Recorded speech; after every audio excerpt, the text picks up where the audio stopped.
Hello and welcome. मैं यानी प्रकाश अवस्थी कानपुर वाला। प्यारे दोस्तों, इस क्वेश्चन को हम लोग सीखेंगे।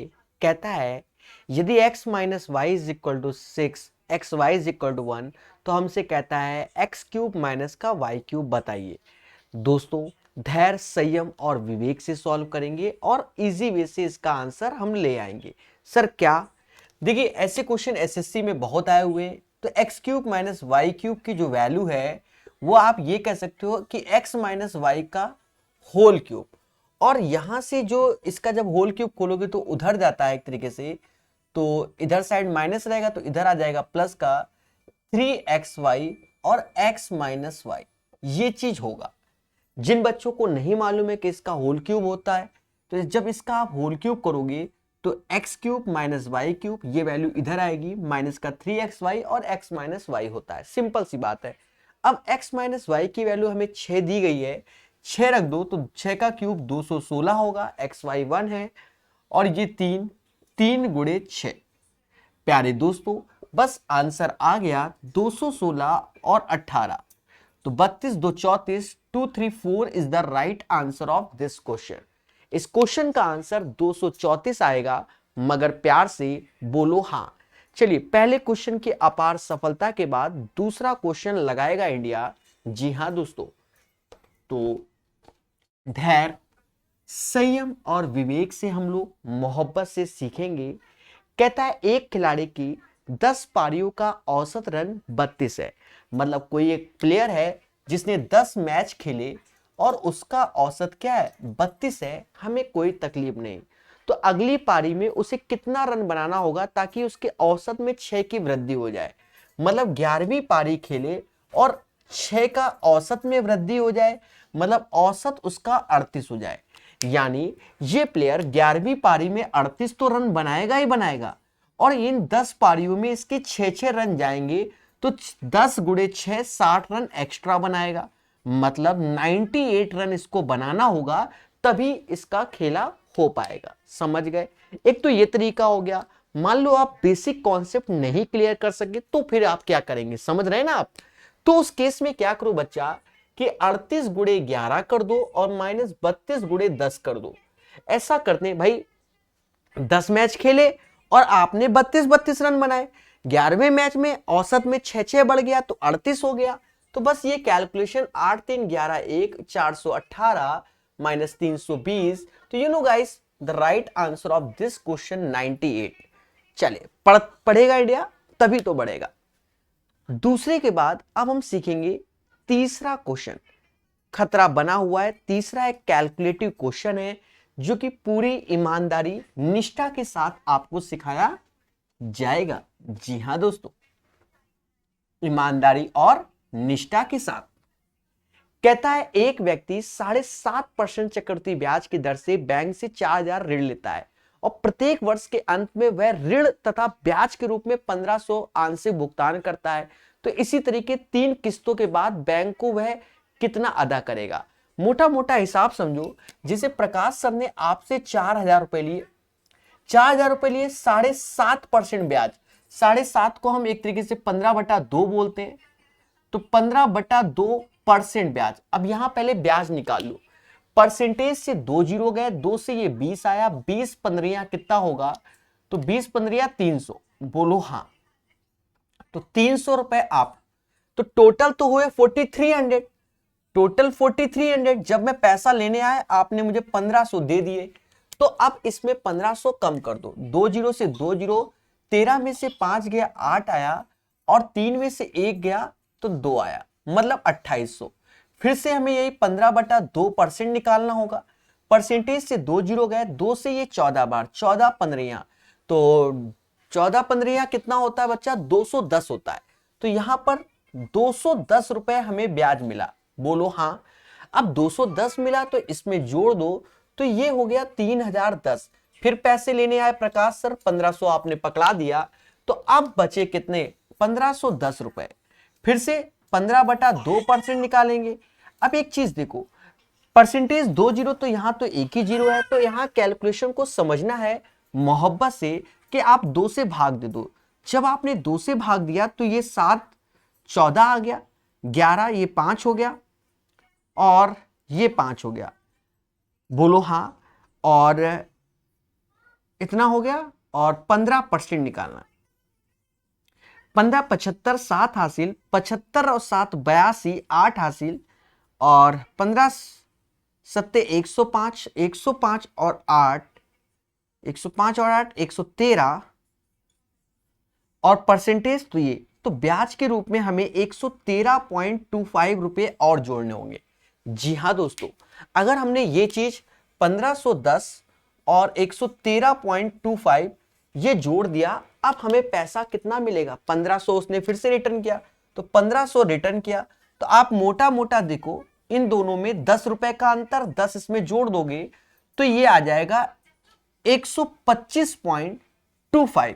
तो अंत में हमें 125.25 और देने होंगे।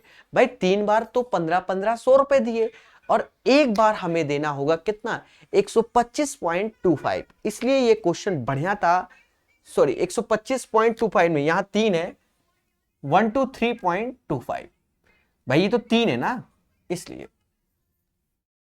अरे 113.25 ये हो गया, 10 रुपए ये हो गया, तो आपके सामने कितना हो गया, 123.25 ही तो हुआ। तो ये एक अच्छा क्वेश्चन था, एक बार रिपीट कर देते हैं। क्वेश्चन की भाषा को समझना मगर प्यार से। कहता है एक व्यक्ति 7.5% चक्रवृद्धि ब्याज की दर से बैंक से 4000 उधार लेता है। 4000 लिया, 7.5 को हम 15/2% कहते हैं, इसका निकाला तो 300 रुपए ब्याज, टोटल 4300 हुआ। जब हम उससे 4300 लेने गए तो उसने 1500 थमा दिया, तो बचे 2800। फिर 15/2% जो कि 210, जोड़ दो 3010 हुआ। जब इससे लेने गए तो 1500 फिर थमा दिया, तो अब बचे 1510, इसका निकाला तो 113.25 आया। तो 1510 113.25, 1500 दे दिया तो 10 रुपए ये और 113 पॉइंट ये। तो अब हमें जो पैसा लेना होगा 123.25 लेना होगा, इसलिए ये अच्छा क्वेश्चन था। चलिए तीसरे के बाद अब हम चौथा सीखेंगे, मोहब्बत से और प्यार से सीखा जाएगा। जी हां दोस्तों, हर चीज को धैर्य, संयम और विवेक से हम आपको सिखाएंगे, बस अच्छे से सीखिए और प्रकाश अवस्थी ऐप की रेटिंग 5 स्टार दे डालिए। जी हां, यदि समीकरण इतना और इतने का एक मूल उभयनिष्ठ हो तो a प्लस बी का मान बताइए। जब मूल ही उभयनिष्ठ है तो इस केस में आप क्या करो कि x बराबर 1 रख दो। भाई एक मूल उभयनिष्ठ है, x बराबर 1 उठा के रख दो। अगर मैं पहली क्वेश्चन में x बराबर 1 रख देता हूं तो 1 plus a plus b is equal to 0 आ जाएगा, बोलो हाँ। सिमिलरली दूसरे इक्वेशन में भी हमने रख दिया तो 1 plus b plus a is equal to 0 आ गया, बोलो बोलो टेल टेल। तो हमसे कहता है कि भैया a प्लस बी का मान बताओ, तो जो कि -1 आएगा। ये एक सिंपल प्रोसेस हो गया। हमने दोनों में 1 1 इसलिए रखा क्योंकि सिंपल वे में ये सॉल्व हो जाए, तो कॉमन जो हमारा जो रूट्स होगा वो हमारा सेम होगा दोनों के केसेस में, इसलिए 1 1 रख के स्मूथली वे में आंसर निकाल दिया। चलिए नेक्स्ट क्वेश्चन पढ़ेगा इंडिया, मोहब्बत से जिसे कहते हैं। चौथे के बाद अब हम सीखेंगे 5वां नंबर क्वेश्चन। जी हां दोस्तों, कौन सा सीखेंगे, 5वां नंबर क्वेश्चन। कहता है यदि कोई धन साधारण ब्याज पर 6 वर्ष में स्वयं का 2 गुना हो जाता है तो वह 4 गुना कितने साल में होगा। एक चीज समझो, 100 रुपए लगाओ और 200 रुपए हो जाते हैं कितने साल में, तो 6 वर्ष में साधारण ब्याज में 100 रुपए मिलते हैं, ऐसा बोला गया। अब हमसे कहता है कि भैया 4 गुना पैसा हो जाए, मतलब 100 लगाते हो और 400 मिलता है, तो ब्याज में आपको पैसा कितना मिला, 300 मिला, क्योंकि इन दोनों का अंतर। अब 100 रुपए 6 साल में कमाते हो तो 300 कितने में कमाओगे, 18 वर्ष में। जी हां दोस्तों, 18 वर्ष में। तो इसका सही आंसर 5वें का 18 वर्ष होगा। चलिए 5वें के बाद अब पढ़ेगा इंडिया 6ठा नंबर क्वेश्चन। अब कहता है √5 तो इसका आंसर 5 ही होता है। हमेशा याद रख लेना बच्चा, रट लेना। अगर अंडर रूट में ए, अंडर रूट में ए, अंडर रूट में ए, अंडर रूट में A and so on infinity तक, तो ये वैल्यू ए ही होती है। चलो प्रूफ भी कर देते हैं। अगर प्रूफ करने जाते तो x बराबर अगर हमने माना a, under root A, under root A, under root A, तो ये x बराबर माना तो सिमिलरली सेम कंडीशन अंदर भी यही आ गई, बोलो हाँ, मतलब x बराबर अंडर रूट ए एक्स हो गया, स्क्वायर रूट ले लो एक्स स्क्वायर बराबर ए एक्स, इसका मतलब x बराबर ए ही होगा। तो डायरेक्ट इस क्वेश्चन का आंसर आप बता सकते हो क्या, 5 आएगा। जी हाँ दोस्तों, right answer of this question क्या होगा, 5 हो जाएगा। छठे के बाद सातवां सीखेंगे, मोहब्बत से अच्छे से सीखेंगे। सातवां नंबर क्वेश्चन, जी हाँ दोस्तों, छठे के बाद हम लोग जो सीखेंगे वह सातवां नंबर क्वेश्चन सीखेंगे, और जो कि मोहब्बत से सीखेंगे।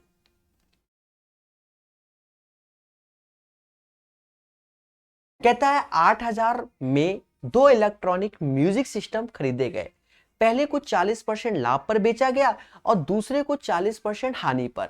मतलब पहले केस में हमें 40% का लाभ मिल रहा है और दूसरे केस में हमें 40% का हानि मिल रहा है। अकॉर्डिंग टू द क्वेश्चन, ये दोनों मामले में विक्रय मूल्य समान हो तो म्यूजिक सिस्टम का क्रय मूल्य कितना होगा। यहां तो खेला हो गया कि दोनों में एसपी समान है, तो सीधी सी बात है यहां तो खेला है, तो इस खेले को हम समझेंगे सातवें नंबर में। तो ये चीज जो लिखी है वो तो लिखी है, कोई दिक्कत नहीं। पहले में 40% का लाभ, जिसे 40% का मतलब 2/5, मतलब 5 की चीज हम बेच रहे हैं कितने पे, 7 में, हमें कोई तकलीफ नहीं। दूसरे पे 40% की हानि, मतलब 5 की चीज हम बेच रहे हैं 3 में, पर हमसे कहता है दोनों में जो सेलिंग प्राइस है वो सेम है, विक्रय मूल्य। तो यहाँ 7 है, यहाँ 3, तो इस केस में आप यहाँ 3 का गुणा कर लो और यहाँ 7 का कर लो। अब यहाँ पर आप देखो मोहब्बत से ये वैल्यू 15 हो गई और ये वैल्यू 35 हो गई, मतलब पहला सीपी दूसरा सीपी। अगर मैं 15 और 35 का रेशियो ले लूं तो 3 और 7 का रेशियो आएगा, यही बराबर 10 के, जो कि 8,000 के हो रहा है। मतलब एक बराबर 800 के, एक बराबर 800 के। हमसे कहता है तो दोनों म्यूजिक सिस्टम का क्रय मूल्य क्या होगा, तो 3 गुणे 800 2400, 8 3 24, और 7 गुणे 800 8 7 5600। तो ये आंसर आएगा, एक में 2400 आएगा और एक में 5600 आएगा। एक बार मुस्कुरा के हम दोबारा बताते हैं, समझो। 8,000 में 2 इलेक्ट्रॉनिक म्यूजिक सिस्टम खरीदे गए, मतलब 2 वस्तु का क्रय मूल्य 8,000 है। पहली वस्तु को 40% लाभ पर बेचा गया, 40% मतलब 2/5, 5 की चीज 7 में। दूसरी वस्तु को 40% हानि पे बेचा गया, 5 की चीज 3 में। कहता दोनों का विक्रय मूल्य समान है, यहाँ 7 है यहाँ 3, तो दोनों का एलसीएम 21 तो गुणा कर लिया।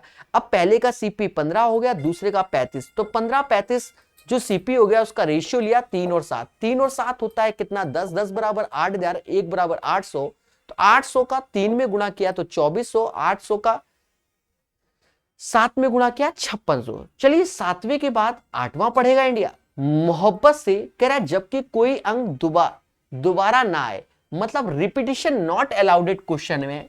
चलिए तो सेट नंबर 26 को जब हम पढ़ेंगे तो मोहब्बत से पढ़ेंगे मेरे मासूम से दोस्तों। बोलो बोलो, टेल टेल। जी हां, कहता है 1 2 3 4 तथा 5 अंकों में से 3 अंकों की विभिन्न कितनी संख्या बनाई जा सकती है जबकि कोई अंक दोबारा ना आए। देखो 3 अंकों की संख्या बनाई जा सकती है और दोबारा ना आए, रिपीटिशन नॉट अलाउडेड है बच्चा। तो 3 अंक ये हैं, नंबरिंग हमारी 1 2 3 4 5 है, तो पहली पोजीशन में 5 लोग आ सकते हैं। अब इनमें से एक बंदा आ गया कोई भी, तो बचे 4 लोग, दूसरी पोजीशन में 4 लोग और तीसरी पोजीशन में 3 लोग। कहते हैं 5 गुणे 4 गुणे 3 60 बोलते हैं। तो इस क्वेश्चन का आंसर 60 आएगा। तो 8वें नंबर का प्यारे दोस्तों आंसर 60 आएगा। चलिए 9वां पढ़ेगा इंडिया। कहता है ए एक घड़ी खरीदने पर उसके विक्रय मूल्य पे 24% का छूट प्राप्त करता है यदि वह घड़ी के लिए 779, देखो कहां पर छूट प्राप्त कर रहा है, विक्रय मूल्य पर 24% का छूट प्राप्त करता है। यह चीज हमें ध्यान देनी पड़ेगी, ठीक है। और वह घड़ी 779 कीमत चुकाता है, 779 कीमत। तो देखो कहीं ना कहीं विक्रय मूल्य उसका था 100% जिस पे बेच रहा है, 24% डिस्काउंट मतलब 76% चुका रहा है, और यही 76% की वैल्यू क्या है, 779 है। मेरी बात को समझना मगर प्यार से। फिर हमसे कहता है तो उस घड़ी का अंकित मूल्य, मतलब छपा हुआ मूल्य क्या होगा? तो छपा हुआ भाई विक्रय मूल्य मतलब जो उसमें एमआरपी छपी है उस पे वो 24% डिस्काउंट मतलब 76% 779। तो हमें 100% ही निकालना होगा और उसी से हमें आंसर की प्राप्ति होगी। दोस्तों कैलकुलेटिव हो सकता है क्योंकि खतरा बना होता है ऐसे क्वेश्चनों में, 100% निकालना है। कहते हैं 4 से ये जाएगा, 4 से ये जाएगा कितनी बार में, और 4 से तो ये जाएगा 25 बार में, और 4 से ये जाएगा 19 बार में। 19 से ये वैल्यू जाएगी 19 चौका 76, 41 बार में। तो आप एक चीज देखो, 1 बराबर 41 के, तो 1 में किसका गुणा करें? 25 का। तो 41 में 25 का गुणा करें तो एमआरपी निकल आएगा 25 एकम 25, 25 चौका 100 और 2 हासिल 100। तो 1025 is the right answer of this question. बढ़िया से समझो भाई, कोई घड़ी थी उसका एमआरपी या सेलिंग प्राइस 100% छपा हुआ था। जब खरीदने गए तो 24% एमआरपी या सेलिंग प्राइस पे, मतलब एक तरीके से एमआरपी पे डिस्काउंट मिल रहा है, तो दिया 76% आपने कीमत पे की जो कि 779 कह रहा। अंकित मूल्य क्या था? तो 76% बराबर इतना, तो 100% निकालना है। दोनों का रेशियो निकाला 19 और 25, 19 से भाग दिया 41, 1 बराबर 41 के, तो हमें तो 25 की वैल्यू चाहिए, तो 25 गुणे 41, 1025। बढ़िया क्वेश्चन। चलिए पढ़ते रहेंगे और प्यार से चीजों को सीखते रहेंगे। कुछ सेट आसान भी होते हैं, जैसे ये सेट मुझे अभी लग रहा है कि आसान है, तो हम करा ही रहे मोहब्बत से और प्यार से सिखा भी तो रहे।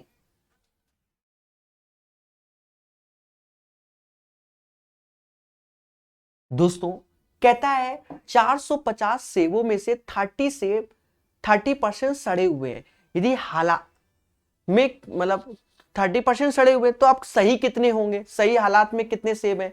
तो 70% है ना। तो 450 का 70% निकाल लीजिए।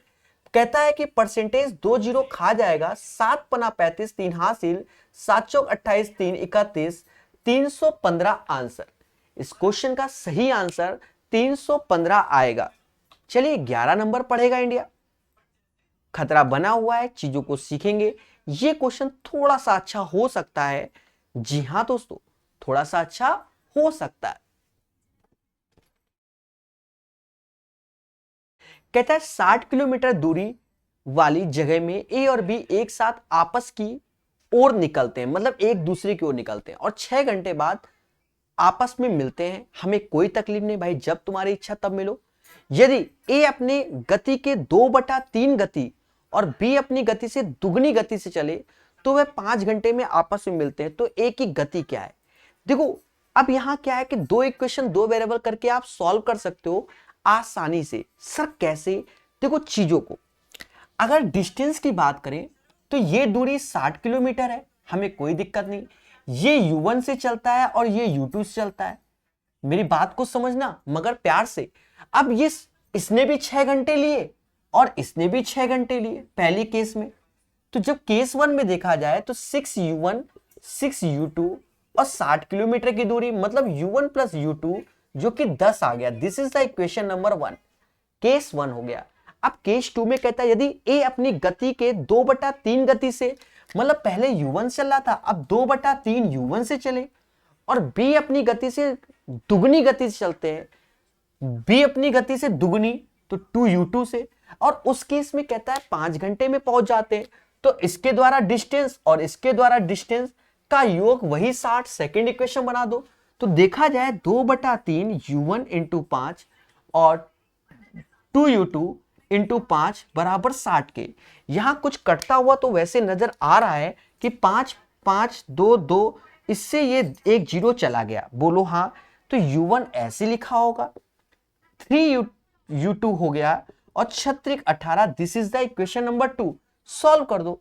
तो हमसे कहता है खुल के कि ए की गति क्या है, मतलब हमें u1 निकालना है। इस केस में क्या करो बच्चा, 3 का गुणा कर लो। ऐसे गुणा करने के बाद 3u1 में से u1 गया तो 2u1 घटा दिया, 30 में से 18 गया 12, तो u1 की वैल्यू जो आएगी वो 6 आ जाएगी। कितनी आ जाएगी? 6। तो इस क्वेश्चन का आंसर आप 6 किलोमीटर प्रति घंटा घोषित कर सकते हो। एक बार फिर से कहो तो बता दे, वैसे कोई जरूरत नहीं है भाई, सिंपल सा क्वेश्चन था, प्यार से बता दिया। भाई डिस्टेंस 60 है, पहले में स्पीड u1 दूसरे में u2, 6 घंटे, दोनों का योग 60 के बराबर। फिर कह रहा है स्पीड 2/u1 हो गई, 2u2 हो गए, 5 घंटे बस। चलिए समझदार हैं। 11 के बाद अब पढ़ेगा 12 नंबर क्वेश्चन। अच्छे से पढ़ो और इसका आंसर बताओ सभी लोग 12 नंबर क्वेश्चन का। जी हां दोस्तों, आराम से मोहब्बत से 12 नंबर क्वेश्चन सभी लोग सॉल्व करो। कहता है ताश की एक गड्डी से एक पत्ता निकाला जाता है, हमें कोई दिक्कत नहीं। एक जुआरी शर्त लगाता है कि ये पत्ता हुकुम अथवा इक्का होगा। देखो ताश की गड्डी में जो हुकुम के पत्ते होते हैं वो 13 होते हैं और इक्का 4 होता है। बट कंडीशन क्या है, एक हुकुम में भी तो इक्का शामिल होगा, तो 13 और 3 अदर टोटल हो गए होंगे 16, मेरा जो मानना है। बाकी जैसी कंडीशन बताएगा तो हम उस हिसाब से निकालेंगे। बोलो बोलो टेल टेल। तो एक चीज समझो, ताश की एक गड्डी में एक पत्ता निकालता है, एक जुआरी शर्त लगाता है ये पत्ता हुकुम या अथवा इक्का। तो हम जानते हैं कि ताश की गड्डी में जो हुकुम के पत्ते होते हैं 13, तो इसमें एक इक्का शामिल होता है और 3 अदर कलर के इक्के, मतलब ये 16 हो गए। ताश की गड्डी में टोटल पत्ते होते हैं 52, जिसमें ये पत्ते मान लो निकल आए, तो जो बचे होंगे 12 में से 6 गया, 6 आया, और 4 में से 1 गया तो 3 आया। तो हमसे कहता है इसके प्रतिकूल संयोगानुपात क्या होगा। मेरे प्यारे दोस्तों, ये हमारा प्रोबेबिलिटी का क्वेश्चन नहीं है, ये कॉमन सेंस का क्वेश्चन है। ये प्रोबेबिलिटी और प्रायिकता वाला नहीं है, समझ गए ना भाई। ताश की गड्डी में 52 पत्ते होते हैं, निकाला गया तो 13 तो हुकुम होंगे, 3 अदर, टोटल 16 पत्ते के साथ खेला गया, तो ये हमारे अनुकूल हुए। अब प्रतिकूल कितने होंगे, तो 52 में जब 16 घटा दोगे तो 36 हमारे प्रतिकूल होंगे। तो हमसे कह रहा है इसके प्रतिकूल और संयोग अनुपात क्या होगा, तो इसके प्रतिकूल 36 होंगे, इन्हीं का रेशियो चाहिए। तो 9 4 से गया और ये 4 से, 9:4 is the right answer of this question. तो गाइस अंडरस्टैंड, कभी ये नहीं कि एकदम भावनाओं में बह जाओ और आंसर निकालो। ना यहां प्रायिकता के बारे में बोला गया है, ना परमुटेशन के बारे में बोला गया। चले 12 के बाद 13 नंबर पढ़ेगा इंडिया, मोहब्बत से जिसे कहते हैं, मोहब्बत से पढ़ेगा।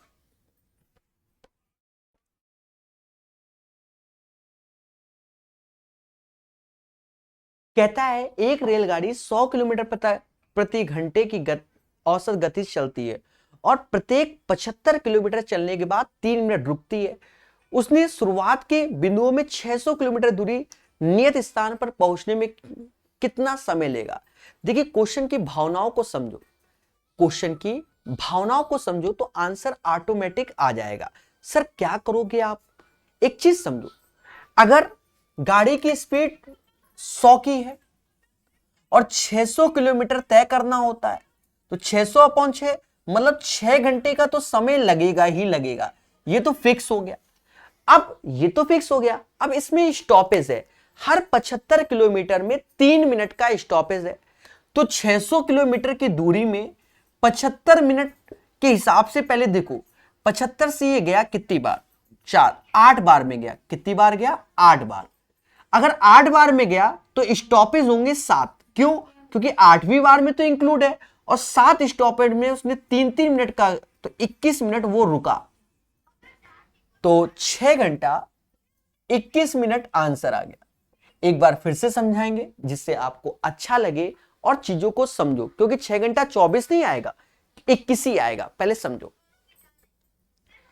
एक रेलगाड़ी 100 किलोमीटर प्रति घंटा की औसत गति से चलती है, कोई दिक्कत नहीं, टोटल डिस्टेंस 600 है, तो 600/100 6 घंटा तो लेगा।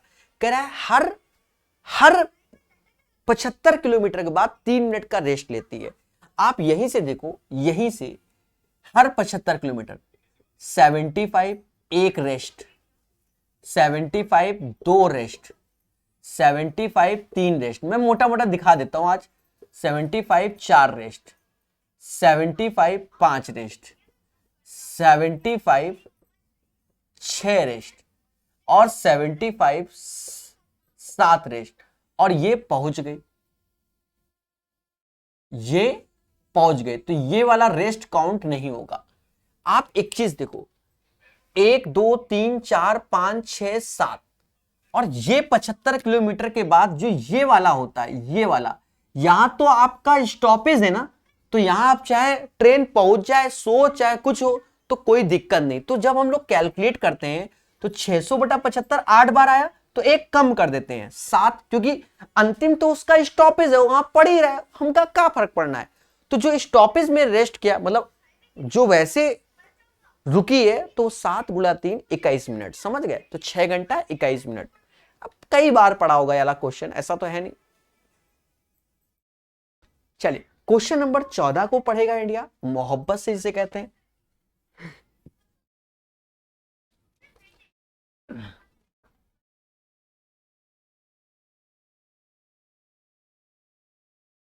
क्वेश्चन नंबर 14 कहता है, जब एक नियोक्ता कर्मचारियों की संख्या को 11 से 7 के अनुपात में घटाता है, मतलब पहले 11 कर्मचारी थे और अब कितने हो गए, 7 हो गए, तो उनकी मजदूरी 10 से 13, तो 10 से 13 मजदूरी हो गई। ठीक है, तो हमसे कहता है किस अनुपात में मजदूरी घटेगी या बढ़ेगी। सीधी सी बात है, अब आपको यहां कैलकुलेशन करना होगा, कुछ नहीं, नॉट ए बिग डील। ये 110 हो गया और 13 सत्ते 91 हो गया, बस यही रेशियो से खेला होगा, 110 और 91।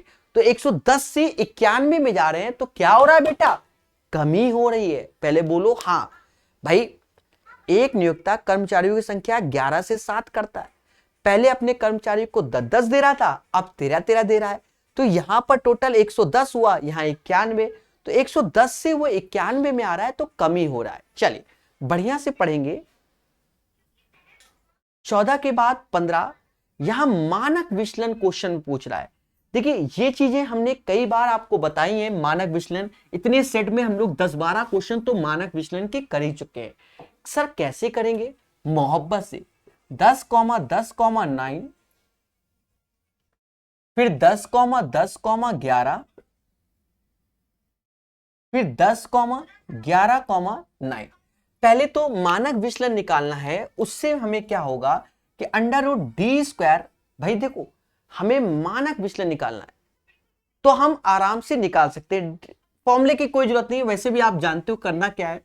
ठीक है, समझे नहीं, समझना अभी अच्छा लगेगा। पहला उद्देश्य मानक विचलन निकालने के लिए हम लोग करते क्या थे कि इसका एवरेज लेते थे, क्या लेते थे, माध्य लेते थे। तो 10-10-10, एक इधर गया एक इधर गया, तो इसका माध्य जो आएगा वो 10 ही आएगा। दूसरे केस में हम एक तरीके से डी निकालते थे। अब ये डी कैसे निकलता था, इस वैल्यू का इससे घटाते थे, जो आता था उसे हम डी बोलते थे। तो हमारा जो आता था वो सिग्मा d² अपॉन n, ये होता था। प्यारे दोस्तों चीजों को समझना। अब d कैसे, 10 में से 10 गया 1 आया, तो 1 का 10 में 10 गया 0 आया, 0 का स्क्वायर 0 होगा, 0 आएगा। यहां 1 का अंतर, यहां 0 0, ये 1 हो गया, ये भी 0, ये 1 हो गया, ये भी 1 हो गया, मतलब ऊपर वाली वैल्यू का योग आ गया 4, क्योंकि इनका स्क्वायर भी करोगे तो यही आएगा, 4 आ गया। अब नीचे के लिए इन सभी को जोड़ोगे तो टोटल 9 आएंगे, कितने टर्म से, 3 3 6 3 9, तो इसका जो आंसर आएगा 2/3 आएगा। जी हाँ दोस्तों, इस क्वेश्चन का जो सही आंसर आएगा वो क्या आएगा, 2/3 आएगा। मोहब्बत से पढ़िए, प्यार से सीखिए, 15 का आंसर 2/3। चलिए 16 नंबर क्वेश्चन पढ़ेगा इंडिया, मोहब्बत से प्यारे दोस्तों, और अच्छे से चीजों को जानेगा। जी हां 16 नंबर क्वेश्चन, टोटल अभी 10 बचे हैं, मुश्किल से 15 या 20 मिनट में हम लोग सारे क्वेश्चन लगा लेंगे। चलिए कहता है, एक व्यापारी के पास 50 किलोग्राम चीनी है, वह चीनी का एक भाग 10% लाभ पर बेचता है, मतलब कुछ भाग उसने 10% लाभ पर बेचा, और फिर हमसे कहता है क्या, शेष भाग 5% हानि पर बेचा, तो माइनस का 5% हानि हो गया। अब हमसे कहता है वह पूरी चीनी बेचने पे 7% का लाभ कमाता है, तो ओवरऑल बच्चा कितना, 7। मिक्सड एलिगेशन लगा दो, कहते हैं बड़े में छोटा, 7 में से माइनस माइनस ये प्लस का हो जाएगा, 10 में से 7 गया 3, तो ये 4 और 1 का रेशियो हो गया, बोलो हाँ। और यही 4 1 बराबर किसके, क्वांटिटी में 50 केजी है, तो ये 40 केजी हो जाएगा, और ये 10। एक ट्रेडिशनल क्वेश्चन है, तो हमसे कहता है 5% हानि में कितना बेच रहे हो भाई, 10% लाभ पर 40 केजी और 5% हानि पर 10 केजी। तो right answer of this question C हो जाएगा, 16 का सी, 16 का सी। चलिए 17 नंबर करेंगे। खतरा बना रहता है, चीजों को सीखना तो पड़ेगा ही पड़ेगा।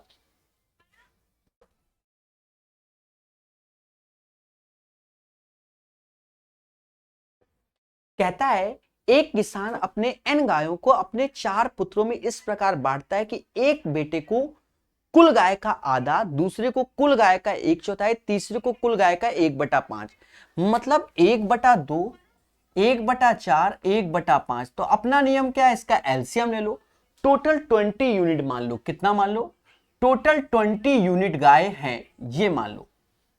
तो कहता है एक किसान अपने n गाय को, तो हमने 20 गाय मान के चला कि टोटल 20 यूनिट है, 4 पुत्रों में इस प्रकार बांटता है कि एक बेटे को कुल गाय का आधा, तो 20 का आधा 10 यूनिट दे दिया, दूसरे को कुल का 1/4, इसका 1/4 5 होगा क्योंकि 4 से भाग दोगे, और तीसरे को कुल का 1/5, तो वो 4 दे रहा है भाई, 5 से भाग दोगे 4, तो अब बची गाय कितनी, 1, तो चौथे को तो 1 ही मिलेगी।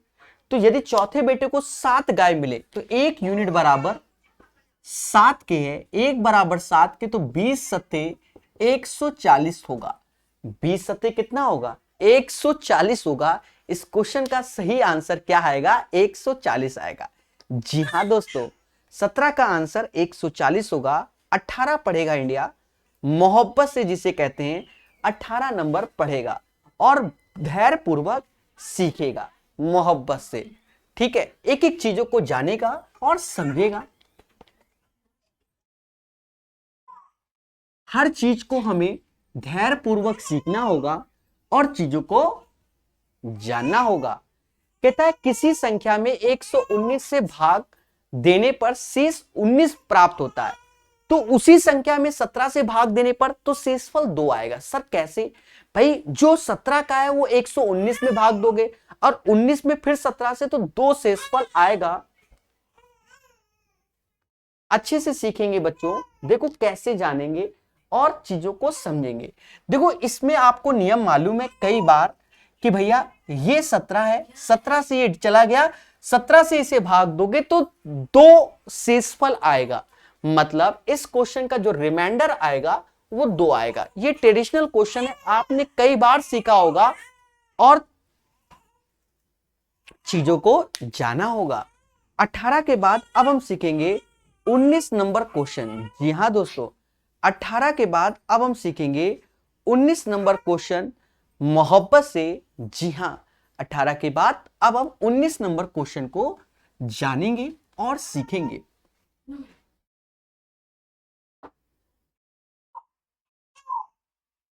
प्यारे दोस्तों, धैर्य रखना, चीजों को सीखना।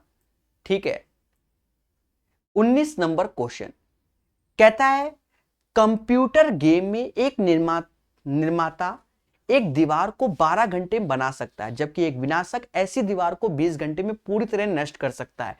क्वेश्चन को समझना, बनाने वाला इस दीवार को 12 घंटे में बना लेता है और बिगाड़ने वाला इस दीवार को कितने घंटे में बिगाड़ रहा है, 20 घंटे में, अकॉर्डिंग टू द क्वेश्चन। कहता है निर्माता और विनाशक दोनों को शुरुआती स्तर पर काम करने के लिए सेट किया गया, लेकिन 12 घंटे बाद विनाशक को बाहर निकाल दिया गया। मतलब सिंपल सा है, सिर्फ भाषा का क्वेश्चन है। एलसीएम 60 आया, इसकी कार्य क्षमता 5, इसकी कार्य क्षमता 3, एक साथ मिलकर काम, तो 1 घंटे में 2, 12 घंटे में इन्होंने 24 किया। कहता विनाशक को निकाल दिया तो काम बचा कितना, 36।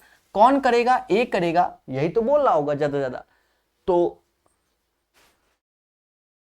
बाहर निकाल दिया गया, दीवार को बनाने में कुल तो 36/5 इसको लगेगा और शुरुआत में 12 घंटे लगे थे, और 36/5 को बच्चा हम लोग बोलते हैं 7 घंटा। 1/5 जिसे हम 12 मिनट बोलते हैं, 1/5 को हम 12 मिनट बोलते हैं, बोलो हाँ। तो 12 7 19, 19 घंटा 12 मिनट का समय लगा, ये इसका आंसर होगा। तो right answer of this question guys 19 घंटे 12 मिनट। चलिए अब हम पढ़ेंगे क्वेश्चन नंबर 20 को। देखिए बड़े सिंपल से क्वेश्चन है, आपको लगाने हैं, बस 6 क्वेश्चन बचे हैं। धैर्य, संयम और विवेक से हम लोग सीखेंगे। जी हाँ प्यारे दोस्तों, हर चीज को हम जानेंगे और अच्छे से सीखेंगे। कहता है साइन थीटा 5/3 है और इसका मान, देखो एक चीज समझो, साइन थीटा की वैल्यू 5 बटा कितना है 13 है। तो हम जानते हैं कि ये ट्रिपलेट्स वाला खेल हो जाएगा, ये 5 ये 13 और ये 12 हो जाएगा। बोलो हाँ, क्योंकि ये ट्रिपलेट्स वाला खेला हो गया। आप भी जानते हो कि 1+10 थीटा 1-10 थीटा 1-10 स्क्वायर थीटा होता है।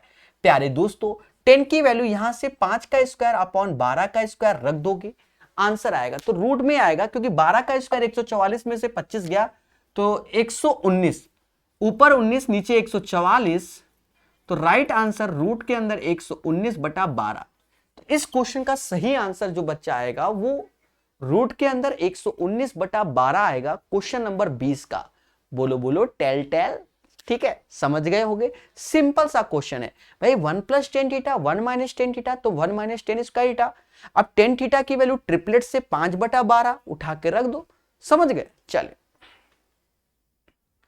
क्वेश्चन नंबर 21 करेंगे, मोहब्बत से करेंगे 21 नंबर, ठीक है, धैर्य पूर्वक। हर चीज को हम लोग जानेंगे। कहता है ए बी सी के वर्तमान उम्रों का योग 90 है, 6 साल बाद उनकी उम्र 1 2 3 के अनुपात में है, तो सी की वर्तमान उम्र क्या होगी। एक चीज समझो, 6 साल बाद उनकी आयु 1 2 3 के रेशियो में, ये 6 साल बाद है और राइट नाउ 90 है। तो 6 साल बाद सभी में जोड़ोगे तो 3 लोग हैं तो 108 हो जाएगा। अरे बोलो हाँ, क्योंकि सबके 6-6 साल जुड़ेंगे तो 18 वर्ष एक्स्ट्रा जुड़ गए, यस या नो। और उसी केस में आप देखो बच्चा कि ये 6 लोग हैं, 6 बराबर 108 के तो 18 का गुणा हो रहा होगा। अब हमसे कहता है खुलकर सी की वर्तमान आयु, तो 6 साल बाद सी की आयु होगी 18 त्यां 54, और प्रेजेंट में बोल रहा है तो 6 साल कम कर दो 48 साल का होगा।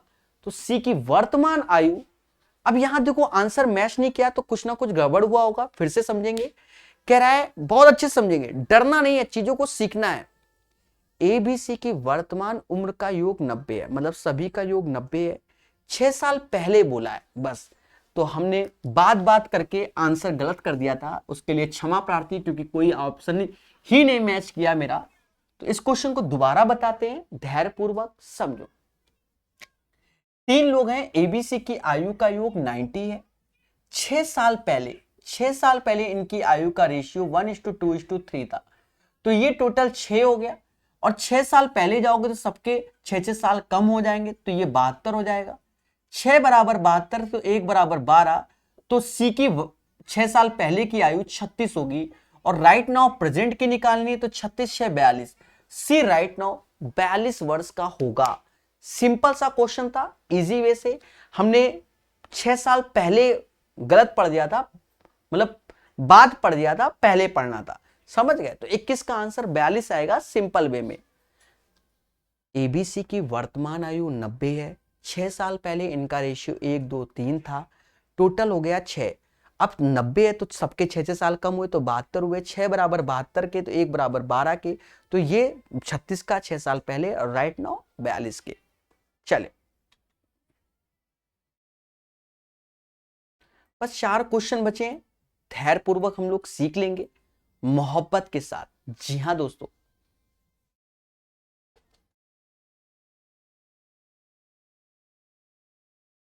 क्या कहता है, कहता है फुटबॉल की तुलना में कबड्डी पसंद करने वाले छात्रों का अनुपात। तो आप एक चीज देखो, परसेंटेज देख लो भाई, फुटबॉल कितना है, फुटबॉल में 28% है, फुटबॉल की तुलना में कबड्डी पसंद करने वाले, तो फुटबॉल नीचे रहेगा, 28% नीचे रहेगा क्योंकि इससे कंपैरिजन कर रहा है। और कबड्डी कबड्डी 22%, तो बच्चा बस इसी का रेशियो 2 से जाएगा, 11/14 answer. The right answer of this question 11/14 हो जाएगा। चलिए आगे बढ़ेंगे। अब ये बोट एंड स्ट्रीम का क्वेश्चन आ गया, बहुत अच्छे से यूट्यूब में पढ़ाया हुआ है, आप भी कभी सर्च कर लेना boat and stream Prakash sir, आपको खुशी मिलेगी। जी हां दोस्तों, कहता है धारा के विपरीत 75 किलोमीटर की दूरी तय करने के लिए नाविक को 12 घंटे का समय लगता है, पर यह कब? धारा के विपरीत, ठीक है, मतलब अप स्ट्रीम, जिसे हम कहते हैं U1 माइनस U2 75/12, क्योंकि ये अप स्ट्रीम की बात कर रहा है, जबकि धारा की दिशा में उतनी ही दूरी को तय करने में 7.5 घंटे, तो डाउन स्ट्रीम तो दूरी तो 75 है, 7.5 घंटे। तो यहां पर आप देखो, यहां तो 10 आ गया क्योंकि 10 बार में जा रहा है, इसको काट लो। कहते हैं कि 3 से ये जाएगा 25 बार में, 25/4, जिसे समास 6.25 बोलेगा। बोलो हाँ। अब हमसे कह रहा है धारा की गति यानी U2 चाहिए। जब U2 चाहिए तो आप क्या करो, घटाओ, ऐसे घटाओगे तो ये माइनस माइनस प्लस हो जाएगा 2U2।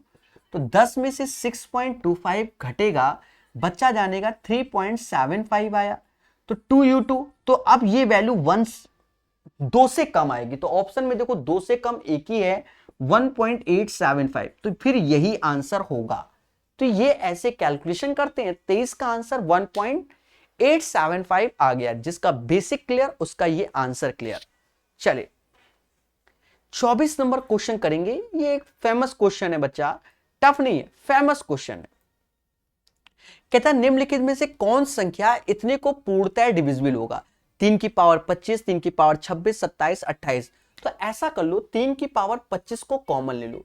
जहां आपने कॉमन किया तो ये पावर ऐसे कुछ हो जाएगी। जी हां दोस्तों, क्योंकि आपने कॉमन लिया, ये 27 9 36 और 36 4 40, मतलब 40 गुणे 3 की पावर 25 हो गया। अब अपनी अच्छी नजर ऑप्शन में डालो। सर ऑप्शन में देखो 10 का मल्टीपल या 40 का मल्टीपल या अब 30 का भी हो जाएगा, तो इसका आंसर 30 घोषित कर दो। सर क्यों? क्योंकि 40 ऐसे करो, एक 3 बाहर निकाल लो, अब 3 की पावर 24। अब ये वैल्यू 30 से तो डिविजिबल दिख ही रही है, 0 से 0 ये, तो right answer of this question 30 होगा। वाई ऑप्शन ही करते हैं बच्चा, तो 30 is the right answer of this question. चलिए इस सेट का अंतिम क्वेश्चन पढ़ेंगे। ये एक थ्योरम है, प्रॉपर हम आपको बता देते हैं, चीजों को सिखा देते हैं। 1/2 AB प्लस CD ही आएगा, सिंपल सी थ्योरम होती है, ठीक है। तो इसको आप अभी याद कर लो, ठीक है। ज्योमेट्री की थ्योरम ही है, ट्रापीजियम की समलंब चतुर्भुज की। कहता है एक असमांतर भुज ABCD में EF दो अनप्रस्थ भुजाएं और AB और CD के मध्य बिंदु, अनप्रस्थ भुजा AB और CD के मध्य बिंदु E और F हैं। देखो एक तरीके से ये चीज है कि ये A B C और D हमसे कह रहा है AB और CD के मध्य बिंदु है। तो इस केस में ऐसे कर लो, डायग्राम को सही बना लो। A B C और D मध्य बिंदु E और F है बच्चा। ये अगर इसके मिड पॉइंट में आता है तो कहते हैं कि ये जो मिड पॉइंट आ रहा है इसकी वैल्यू जो चाहिए होगी तो वो होती है बच्चा EF बराबर 1/2 किसके? AD प्लस BC के। थ्योरम है, इसको याद कर लीजिए, बेटर रहेगा आपके लिए, ठीक है। अब कह दो सर कुछ मैच नहीं कर रहा है, तो धैर्य रखो, मैच कराया जाएगा, मैच कराया जाएगा। यदि एक असमांतर भुज ABCD में EF दो अनप्रस्थ भुजा AB और CD के मध्य बिंदु है, तो E और F क्या होगा? प्यारे दोस्तों एक तरीके से जो ये वैल्यू दी गई है वो कहीं ना कुछ गड़बड़ दिया हुआ है, ठीक है। तो आंसर आप इसको डायरेक्ट याद रखो, ठीक है, क्योंकि आंसर हमारा सब AB और CD के टर्म्स में आ रहा है, AB और CD के टर्म्स में आ रहा है। तो अनप्रस्थ भुजाओं AB और CD के मध्य बिंदु,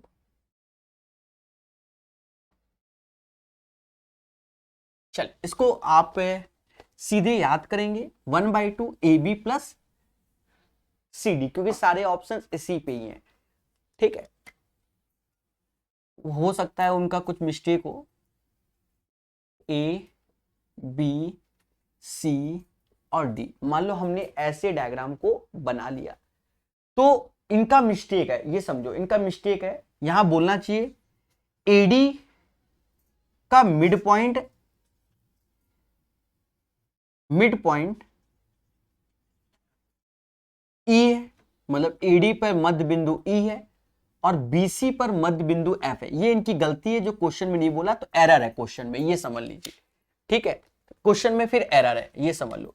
जो EF की वैल्यू आएगी वो 1/2 AB प्लस CD आएगी। ठीक है, तो क्वेश्चन में एरर है, ये थ्योरम ही होती है इसलिए।